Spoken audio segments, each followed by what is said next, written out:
नमस्कार मैत्रिणींनो, तुमचं स्वागत आहे आपल्या नवीन ब्लॉग चॅनलमध्ये। त्याचं नाव आहे वैशाली गोळेसर। तर आज आपण बनवणार आहोत वर्षभरासाठी टिकणारं असं लाल तिखट। तर प्रथमतः मिरच्या घेतलेल्या आहे 3 किलो।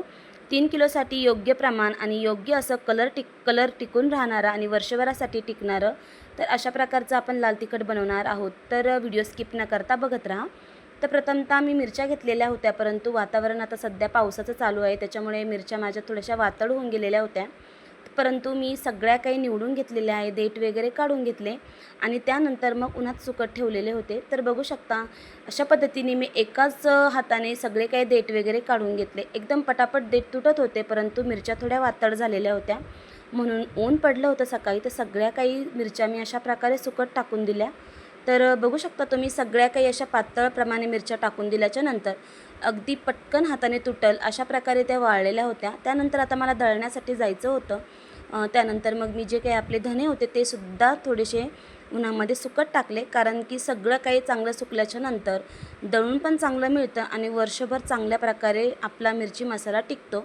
कारण वर्षभराचं आपलं एवढं महागडं साहित्य आपण घालून करत असतो, तर वेस्ट जायला नको, त्याच्यामुळे सगळं काही चांगलं वाळवून घेतलेलं आहे, त्याच्यामुळे त्याला कीड वगैरे लागत नाही।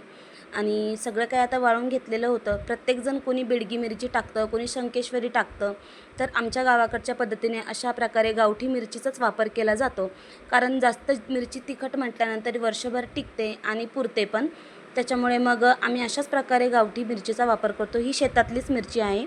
तर सगळं काही वाळवून घेतल्याच्या नंतर मी आता आली होती मिस्टरांसोबत गावामध्ये। एका मसाल्याचं शॉप होतं, तिथून मी सगळे काही कच्चा सौदा मसाला घेतला। आपल्याला जो काही मसाला लागतो तो।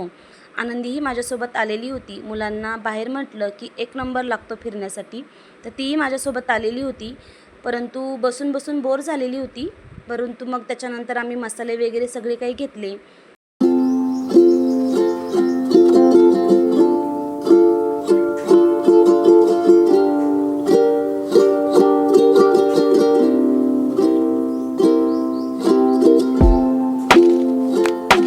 आता ना मी जी काही आपण मिरची वगैरे दळून मिळते त्या ठिकाणी आलेली होती। भरपूर सारी गर्दी असते, परंतु पावसा पाण्यामुळे थोडीशी गर्दी कमीच होती।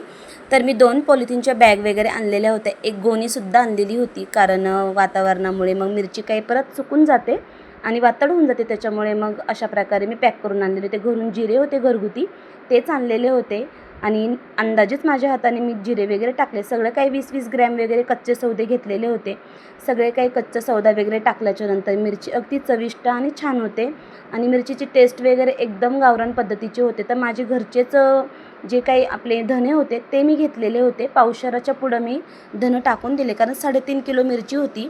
थोडेसे मी अंदाजेच धनं काढून घेतले आणि त्याच्यानंतर जे काही आपले कच्चे सौदे होते 20-20 ग्रॅम सगळं काही घेतलं होतं। 50 ग्रॅम होते आपले ओवा टाकलेला होता। त्यानंतर म्हणजे मला काही घरून काही घेता नसतं आलं, त्याच्यामुळे गावात आल्याच्या नंतरच सगळं काही सौदा विकत घेतला आणि त्याच्यानंतर मग ॲड करून डायरेक्टली दळण्यासाठी दिला, कारण घरी जायचं पुन्हा गावात यायचं, त्याच्यामुळे मग मला असं घरीच दाखवता आलं असतं। पुन्हा मी अशा प्रकारे गिरणीमध्ये आल्याच्या नंतर टाकून दिलं आणि बघू शकता तुम्ही मी सगळं काही आणून ठेवलेलं होतं त्याच्यामध्ये। तोपर्यंत नंबर चालू होता, तोपर्यंत मी खसखस, जिरे, हळकुंड, त्यानंतर मिरे, ओवा असं काही सगळं टाकून दिलं। जेवढं त्या दादांनी पॅक करून दिलेलं होतं, त्यांना जर सांगितलं की जेवढ्या मिरच्या आहेत तशा प्रकारे ते सौदा वगैरे बांधून देतात आणि मग त्याच्यामध्ये ॲड केल्याच्या नंतर ओवा पण भरपूर दिलेला होता। ओव्यामुळे चव छान येते आणि बघू शकता त्यानंतर मी हळकुंड आणि जे काही आपले हिंगाचे खडे होते ते देखील मला कुटून द्यावे लागले, कारण त्याच्यामध्ये काही दळल्या गेले नसते। तर मी प्रथमतः त्यांना कुटून वगैरे दिले आणि मग त्यानंतरच मग त्यांनी आपली जी गिरण होती मोठी त्याच्यामध्ये टाकलं। तर माझ्या अगोदर 1 नंबर होता, तिथे चालू होतं कांडप यंत्र, म्हणजे आपलं मसाला चालू होता, त्यानंतर माझा नंबर होता।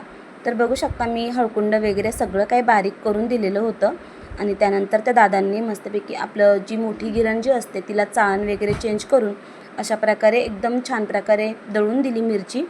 तर मिरची चांगल्या प्रकारे दळल्याच्या नंतर ना कांडप मशीनमध्ये टाकल्यावर तिचा कलर वगैरे खूप छान येतो, कारण वर्षभरासाठीची मिरची असते। आपण थोडंसं तेल वगैरे टाकून कांडप यंत्रामध्ये टाकून चांगली कुटून घेतली तर मिरचीचा कलरही खूप छान येतो। तर पावशेर तेल टाकलेलं होतं, गावठी मिरची असल्यामुळे पावशेर तेल मला लागलं, कारण मिरचीला तेल थोडं जास्त टाकलं, त्याच्यामुळे मग कलर वगैरे खूप छान येतो। आता बघू शकता केशरी कलर दिसतोय तुम्हाला, कारण गावठी मिरची आहे त्याच्यामुळे केशरीच कलर येतो। आणि ज्यावेळेस आपण कांडप मशीनमध्ये चांगलं कुटून घेतो त्यानंतर त्याचा कलर मी तुम्हाला दाखवते, कारण लगेच कलर दिसून येतो. आता जो केशरी कलर आहे त्यानंतर अगदी लाल लाल कलर असा येतो, जसा मिरचीचा कलर होतो तसा. तर मी दरवर्षी अशाच प्रकारे लवंगी मिरचीची आपलं लाल तिखट करत असते. जास्त झणझणीत होतं, त्याच्यामुळे थोडंसं जरी टाकलं तर एकदम वर्षभरही टिकतं आणि थोडं थोडं टाकल्याच्या नंतर पुरूनही जातं, कारण फॅमिली मोठी असल्यामुळे मशीनमध्ये अशा प्रकारे मिरची दळून वगैरे आणल्याच्यानंतर पुरून जाते. आणि बघू शकता आता कलर किती छान झालेला आहे कांडप यंत्रामुळे, आणि एकदम मस्त अशी छान मिरचीचा कलर येतो, टेक्स्चर वगैरे एकदम मस्त येतो. तर मी मिरची वगैरे दळून घेतली. बघू शकता आता तुम्ही कलर किती छान दिसतोय तो. तर चला आज मस्तपैकी असं लाल तिखट झालेलं आहे आणि बघू शकता कलर वगैरे खूपच सुंदर आलेला आहे. मस्त असं वर्षभरासाठी टिकणारं लाल तिखट आपलं तयार आहे.